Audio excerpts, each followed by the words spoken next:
did you know that one mistake could cost millions of lives? In this story, the USA decided the fate of the war in just a few days.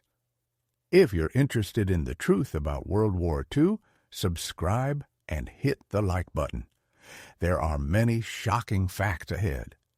Imagine the roads of France in August 1944, a scene of relentless motion, engines roaring day and night, tires churning dust into clouds under the summer sun. What you are witnessing is not just a military advance, it is a logistics experiment on a scale that had never been attempted before. After breaking out from the dense, treacherous hedgerows of Normandy, the American forces surged forward with such speed that conventional supply methods simply could not keep up. What emerged from this chaos was the Red Ball Express, an improvisation born of sheer necessity, which would go down in history as one of the most remarkable feats of military logistics ever achieved. Picture hundreds of trucks stretching endlessly along French highways, carrying fuel, ammunition, and food supplies, moving so efficiently that German commanders could scarcely believe it possible. For retreating Wehrmacht units, these convoys were a new form of invincible power, a demonstration of industrial might far beyond the battlefield. This story is not just about trucks and tonnage. It is evidence that the modern war machine was no longer solely dictated by battlefield tactics. Victory now depended equally on the precise orchestration of factories, railways, ports, and supply chains. The formulas of Allied triumph were written not only in operational plans, but in the meticulous numbers of production reports, shipment logs, and innovative distribution systems that would redefine military logistics for generations to come. The crisis that demanded such ingenuity began on June 6, 1944, when the Allies stormed 5 beaches in Normandy with a force of 156,000 troops, backed by nearly 7,000 ships and landing craft. Operation Overlord did not simply land soldiers on French soil. It delivered an unprecedented volume of vehicles, weaponry, and materiel. By the end of that month, 170,000 vehicles had been unloaded through the temporary Mulberry Harbor's ingenious floating piers built in England and towed across the Channel, which processed supplies faster than many European ports. By late June, these artificial harbors had handled 7.5 million gallons of fuel and 500,000 tons of equipment. Yet the breakout from Normandy's bocage, the maze of hedgerows and sunken lanes, proved far tougher than planners expected. For 7 grueling weeks after D-Day, Allied forces were confined to a narrow beachhead, only 50 miles wide and 20 miles deep. The German defenders, exploiting every defensive advantage offered by the thick hedgerows, forced the Allies into a grueling war of attrition, threatening to turn the campaign into a repetition of World War I's static nightmare. It was only with the launch of Operation Cobra on July 25, 1944, that the breakthrough came. After a massive carpet-bombing campaign by Allied air forces, American infantry and armored units tore through German lines, spilling into the open French countryside. The pace of the advance was breathtaking. Even the Allied commanders were caught off guard.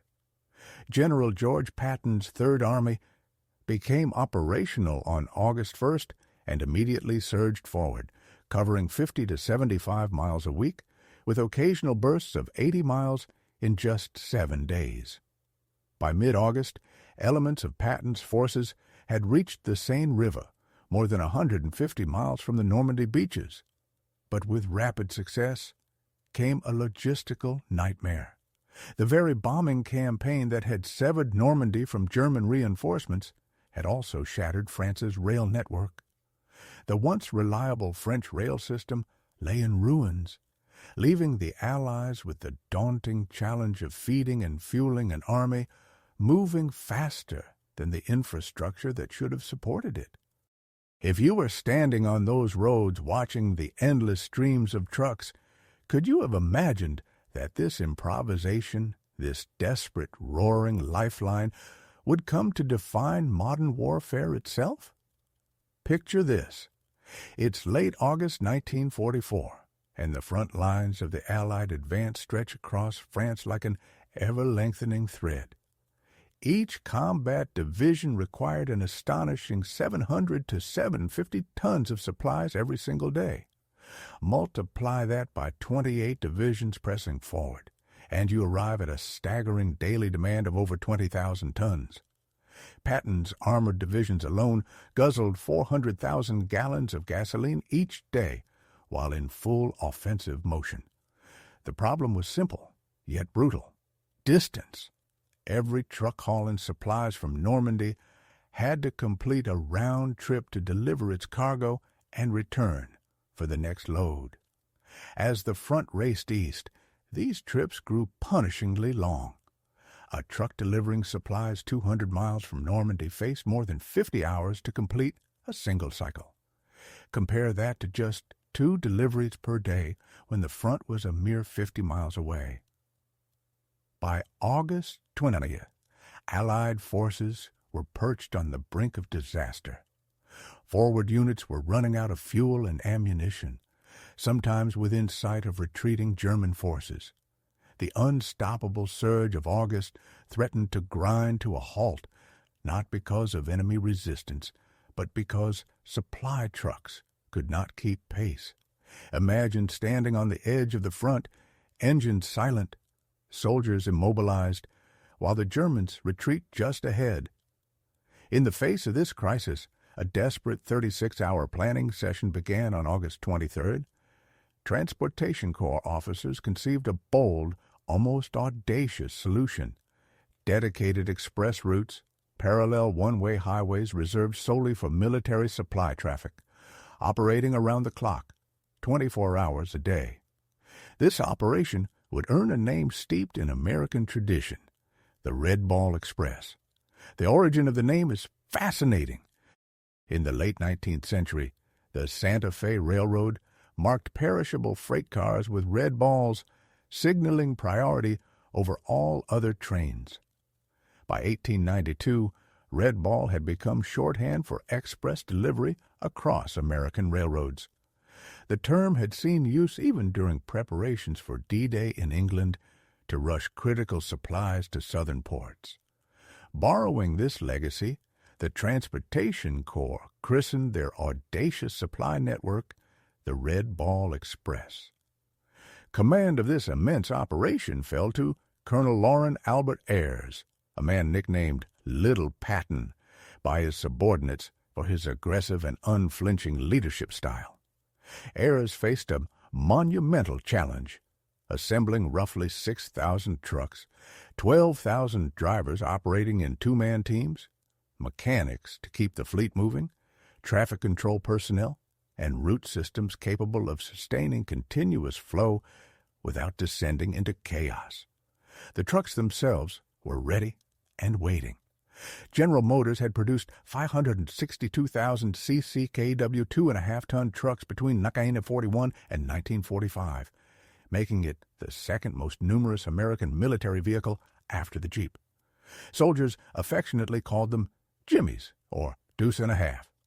6-wheel drive, 276-cylinder engines producing 91 horsepower, Warner 5-speed transmissions with overdrive, these trucks could carry 2.5 tons off-road or 5 tons on improved highways.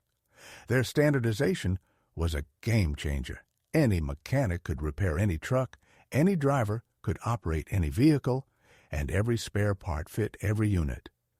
Compare this to Germany, whose army entered the war with over 150 different truck models. Each required unique parts, specific maintenance, and trained mechanics, creating a logistical nightmare that frequently immobilized German units, leaving vehicles stranded for weeks while replacements or repairs languished. Finding drivers, however, was an even greater challenge. Ayres needed 23,000 men willing to drive continuously under grueling conditions. Here, the racial realities of 1940s America shaped the solution. Approximately 75% of red ball drivers would be African American soldiers. Segregation still ruled the U.S. military, with African Americans largely excluded from combat roles and relegated to service and support positions. Yet these young men, most under 24, many never having driven a truck before military service, proved capable under conditions as demanding as any on the front lines. They came from every corner of the country, from bustling city neighborhoods to remote rural farms, driven by determination to serve a cause that often denied them recognition at home. On August 25, 1944, the Red Ball Express roared to life. 67 truck companies, commanding 3,558 trucks, transported 4,482 tons of supplies on the very first day. The initial route stretched from Saint-Lô to Chartres, approximately 125 miles. Imagine those highways alive with the unending rumble of engines, drivers pushing themselves to the limit, a lifeline for an army racing across France. The Red Ball Express was more than logistics. It was the pulse of victory itself. Imagine standing on a French highway in late August 1944, where the roar of thousands of engines creates a rhythm like a mechanical heartbeat across the countryside. In just 4 days, the Red Ball Express had grown to 132 truck companies, operating 5,158 vehicles, an unprecedented circulation of supply unlike anything seen in military history. 2 dedicated highways carved across France became lifelines. The northern route carried fully loaded trucks eastward toward the front, while the southern route returned empties to Normandy for reloading. Civilian vehicles were strictly forbidden. Even military trucks not part of the convoys were denied passage. Every major intersection was manned by traffic control points operating non-stop, staffed by soldiers of the 703rd Military Police Battalion. These MPs recorded convoy movements, directed vehicles, ensured priority access, and enforced discipline. Their insignia, a pair of red balls on a diagonal yellow line against a green background, commemorated their service in the Red Ball Express.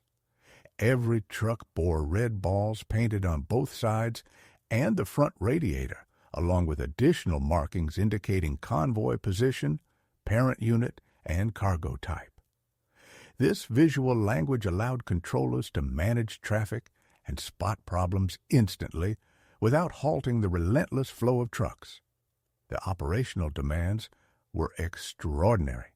Official regulations called for convoys of at least 5 trucks, traveling 60 feet apart at 25 miles per hour, escorted by jeeps at front and rear.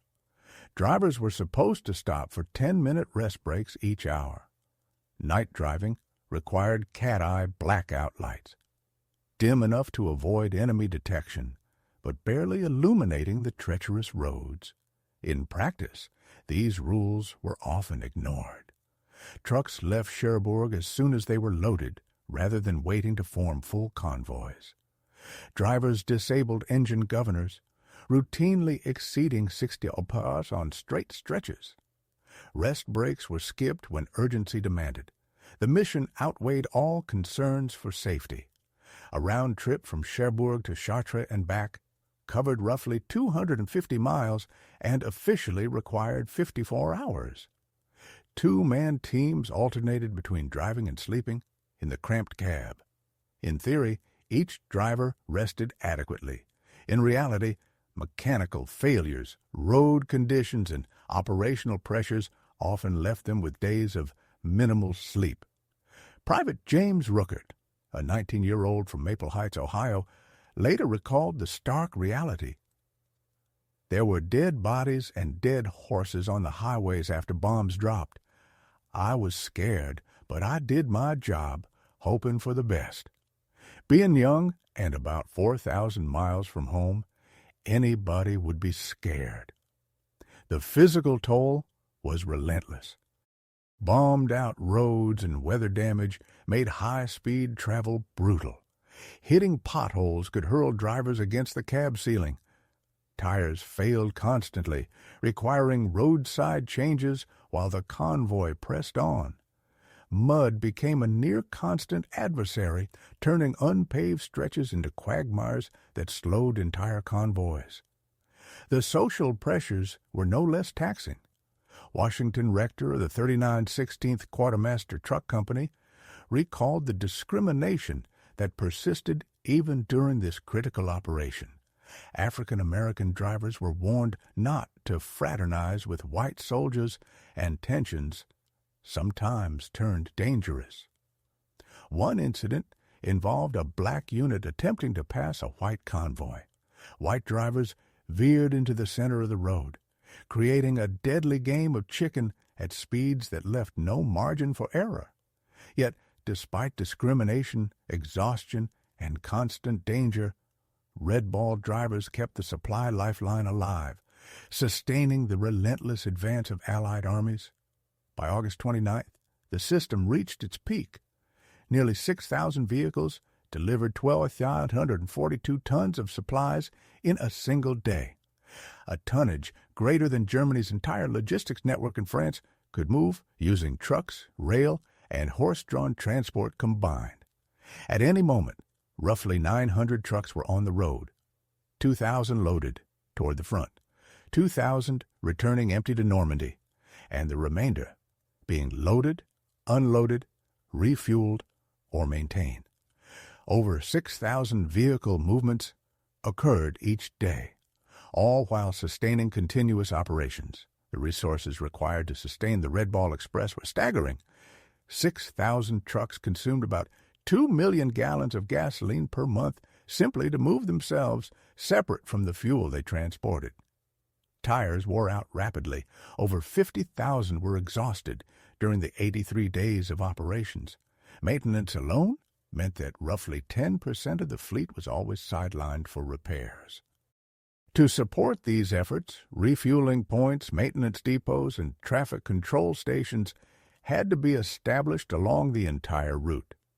Repair crews were positioned for rapid response, and spare parts were strategically distributed to keep the convoys moving without pause. This was no ordinary supply chain. This was a living, breathing organism stretching across the French countryside, fueled by determination, discipline, and sheer ingenuity, a testament to what human effort, industrial might, and organizational brilliance could achieve under the pressure of war. Picture the roads of France in the final weeks of 1944, thousands of trucks still rolling, engines humming relentlessly, drivers exhausted but unyielding. Personnel casualties caused by accidents, sheer fatigue, and occasional enemy encounters numbered in the hundreds. Exact figures remain uncertain. The chaos of continuous operations made precise record-keeping nearly impossible. Yet when measured against the strategic impact, the cost was astonishingly small. The Red Ball Express allowed Allied forces to press relentless pressure on retreating German armies at a moment when sustained pursuit might have ended the war that very year. Even when fuel shortages forced temporary pauses in September, the continuous offensive from August through early October inflicted irreplaceable losses on Germany and carried the Allies to the very doorstep of the Reich. Military historians continue to debate whether different logistical priorities might have allowed a breach of Germany's formidable West Wall defenses in the autumn of 1944, potentially shortening the war by months. Some argue that concentrating resources on a single thrust, either Field Marshal Montgomery's northern push or Patton's southern advance, might have produced the decisive breakthrough that the broad front strategy delayed. These counterfactuals, though fascinating, often obscure the fundamental achievement of the Red Ball Express itself. The system sustained simultaneous operations across a 400-kilometer front while preserving the flexibility to respond instantly to shifting tactical situations. Never before in military history had an army maintained such tempo at such distances from secure supply bases using only road transport. The story of the Red Ball Express is inseparable from the soldiers who made it work. Its racial composition reflected the segregated U.S. military of 1944, yet simultaneously challenged the very assumptions behind segregation. African American soldiers denied combat roles not due to lack of skill but because of systemic prejudice, drove 3/4 of all Red Ball trucks. They proved their courage, competence, and resilience under conditions as demanding as those faced by frontline troops navigating bombed-out highways, operating under fire when German units attempted interdiction, and maintaining discipline through exhaustion that would have broken lesser men. Even General George Patton, a man not known for his progressive views on race, recognized the indispensability of the Red Ball Express, famously noting, "Well, the 2.5-ton truck is our most valuable weapon." Colonel John Eisenhower, son of Supreme Commander Dwight Eisenhower, later argued that the Allied advance across France would have been impossible without these truck drivers. After the war, the African-American drivers returned to a segregated America, facing continued discrimination despite their heroism. Yet their service contributed to mounting pressure for military integration. The exceptional performance of black soldiers in logistics roles and in combat positions during the Battle of the Bulge highlighted the absurdity of racial segregation. In 1948, President Harry Truman's executive order to integrate the armed forces drew in part on evidence that segregation undermined military effectiveness. Red Ball drivers lived that contradiction firsthand, fighting to deliver freedom abroad while denied full citizenship at home. They embodied the dual struggle celebrated in the wartime Double V campaign: victory over fascism overseas, victory over racism at home. Decades later, the legacy of the Red Ball Express endured. In September 1985, 41 years after operations began, over 500 surviving drivers gathered in Alexandria, Virginia, with families in tow, to honor their shared achievement. Former Corporal Charles Johnson, who had served with the 783rd Military Police Battalion directing convoy traffic, reminded attendees of the scale of their contribution. Over 400,000 tons of supplies moved in just 83 days, keeping armies advancing when conventional logistics wisdom insisted such operations would fail. The lessons of the Red Ball Express reverberated through American military doctrine for decades. During the Korean War, dedicated supply routes echoed its principles on a smaller scale. In Vietnam, logistics adapted Red Ball concepts to Southeast Asian conditions, with operations along Route 19 and the Ho Chi Minh Trail. Even in 1991, planners for Desert Storm studied Red Ball operations when designing supply systems for the liberation of Kuwait.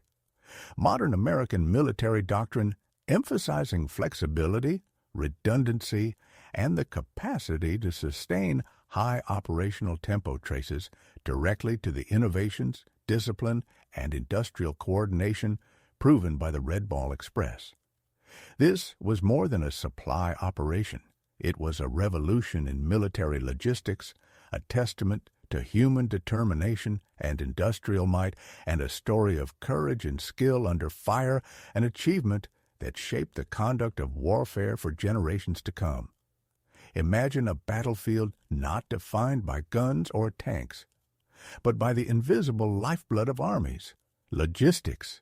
The lessons of the Red Ball Express shaped this reality forever.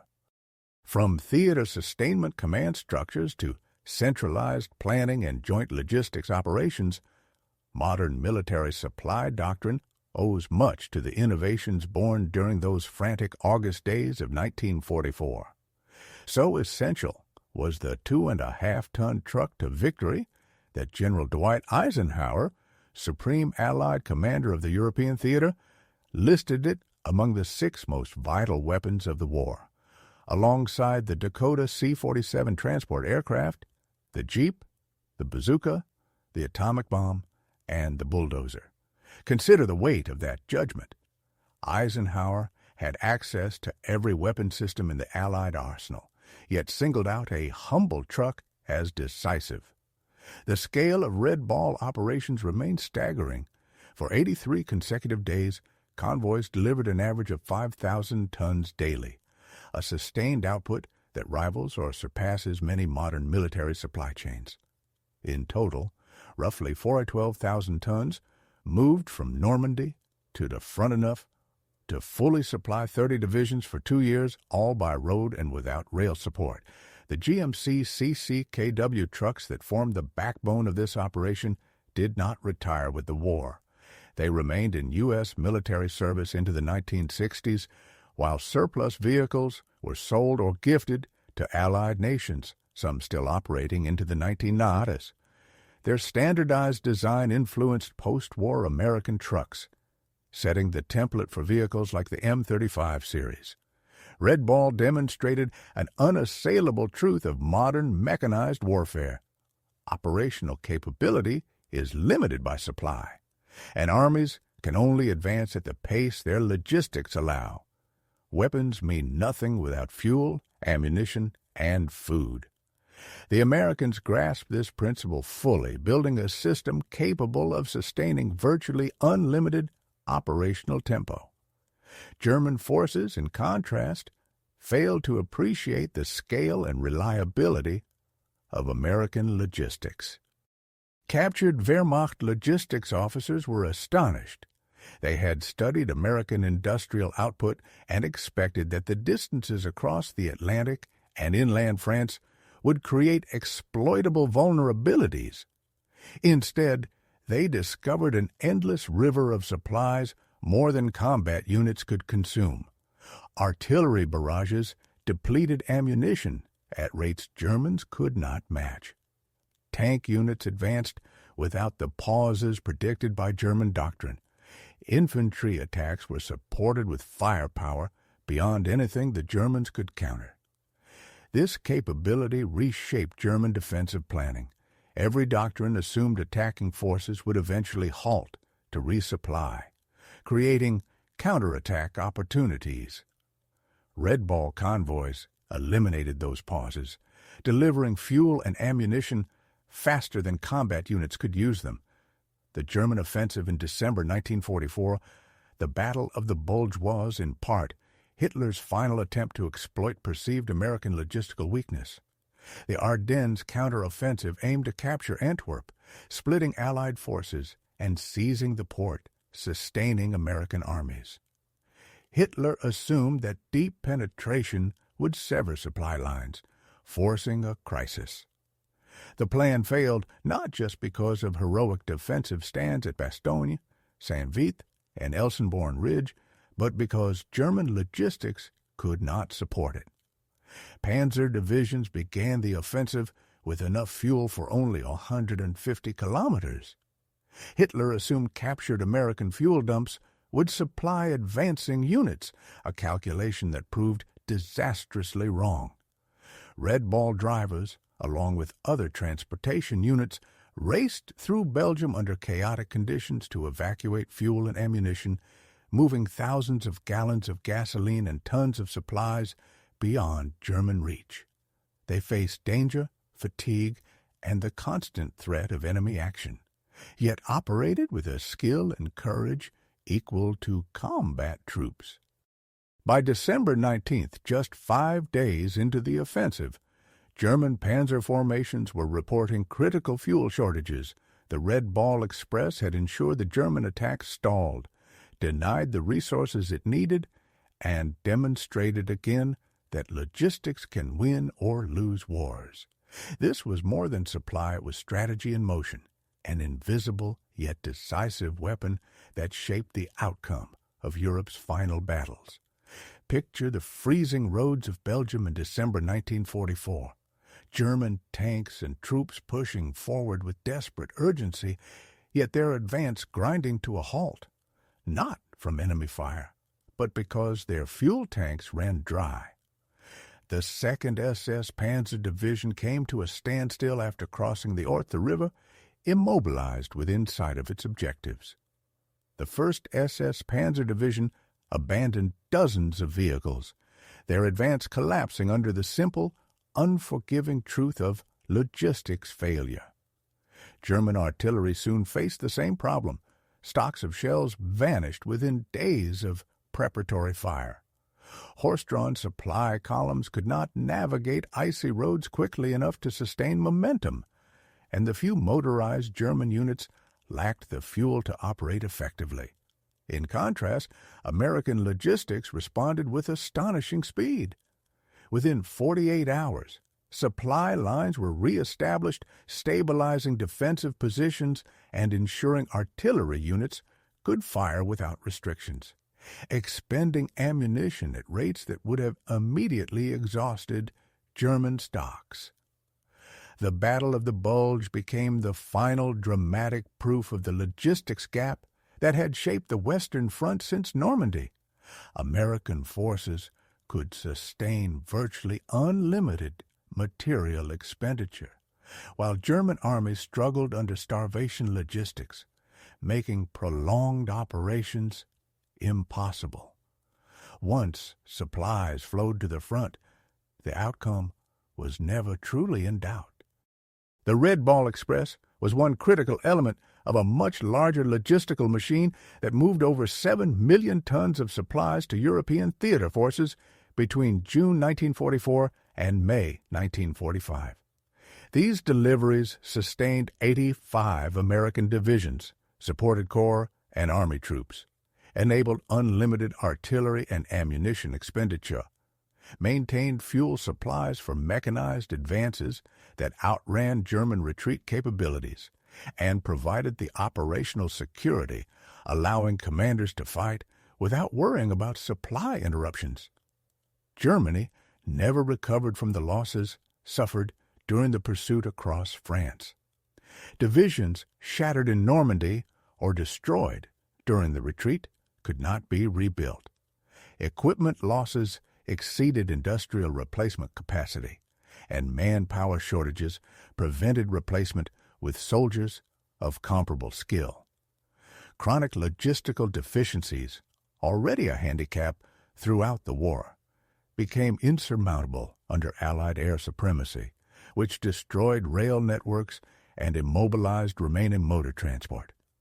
Germany's horse-based supply system, already obsolete in 1939, proved utterly incapable of supporting modern mechanized warfare. The 3 million horses employed by the Wehrmacht consumed vast resources, limited operational tempo, and created vulnerabilities ruthlessly exploited by mechanized American forces. Every ton of fodder transported for horses was a ton unavailable for ammunition or fuel, and every unit delayed by resting animals could not respond to the fast-moving American advance. The contrast could not have been starker. Standardized American trucks rolled in endless numbers, while German units struggled to move a few vehicles or animals. American factories produced identical trucks in quantities that seemed impossible. German industry labored under scarcity, forced labor, and fragmented vehicle production that could never match Allied efficiency. By May 1945, American forces in Europe operated the most sophisticated logistics system the world had ever seen. It had sustained the largest amphibious invasion in history, supported the fastest continuous advance in modern warfare, absorbed and corrected setbacks during the Battle of the Bulge, and delivered Allied armies to the Elbe River on schedule. Within this system, the Red Ball Express was both symbol and substance. Those endless columns of trucks, marked with red balls and driven by young exhausted soldiers, many African-American men serving despite discrimination, represented the embodiment of Allied logistical dominance. They demonstrated the power of industrial capacity, the inevitability of organized, determined supply, and the truth that logistics could win wars as surely as any battle. They kept armies moving when conventional wisdom said pauses were inevitable. They delivered ammunition, enabling relentless artillery fire. They hauled fuel to sustain armored advances. They transported food and equipment, feeding soldiers and keeping machines running. Every mile they traveled reinforced the idea that victory in modern war depends as much on supply chains as on strategy, courage, or combat prowess. The Red Ball Express was the visible heartbeat of that victory, rolling through France in an unbroken chain of determination, proving that well-organized logistics could make the impossible inevitable. Imagine standing on a French road in the late summer and autumn of 1944, the endless rumble of engines filling the air, the smell of diesel hanging over the countryside. These were not the soldiers storming Omaha Beach, the tankers smashing through at St. Lo, or airborne troops holding Bastogne. But in their own way, they won the war, just as decisively. The Red Ball Express proved that in modern warfare, supply sergeants could determine the outcome as much as combat commanders. Operational success was defined not only by the courage of troops in battle, but by the capacity to sustain them. American truck drivers, moving thousands of tons of fuel, ammunition, and food each day, were more decisive than elite German formations immobilized by empty tanks or exhausted supply lines. The evidence of American logistics shattered assumptions about industrial weakness. German leaders had underestimated the scale and reliability of Allied supply chains, assuming distance and transit would create exploitable vulnerabilities. Instead, American trucks rolled continuously across France, carrying not just material, but proof of a fundamental principle. Industrial capacity wins modern wars, and the United States possessed it on a scale Germany could never match. For 83 relentless days, the Red Ball Express operated at peak intensity. It delivered roughly 412,000 tons of supplies, wore out 50,000 tires, and demanded extraordinary endurance from thousands of young drivers, many of them African-American soldiers performing under conditions of discrimination and exhaustion. These days reshaped military logistics forever and helped ensure Allied armies never slowed from lack of supplies, turning industrial might into battlefield advantage. Before the war, the American military had never imagined it would need to create such a system. Yet, necessity demanded innovation, and American ingenuity, industrial production, and soldierly dedication combined to produce a logistics operation that became legendary. The Red Ball Express demonstrated that modern military power depends as much on supply chains as firepower, that victories are won in factories and on highways as much as on battlefields, and that the truck drivers deserved recognition equal to that of tank crews and infantrymen. History often remembers the dramatic moments, the Normandy landings, the liberation of Paris, the crossing of the Rhine, but behind every advance lay the unglamorous essential work of logistics. Operating for less than 3 months in 1944, the Red Ball Express showcased America's true secret weapon, not merely the ability to produce more than any adversary, but the organizational capacity to deliver that production to the point of need faster than enemies could respond. Day and night, those red-balled trucks rolled through France, transforming industrial might into operational power, delivering victory one truckload at a time.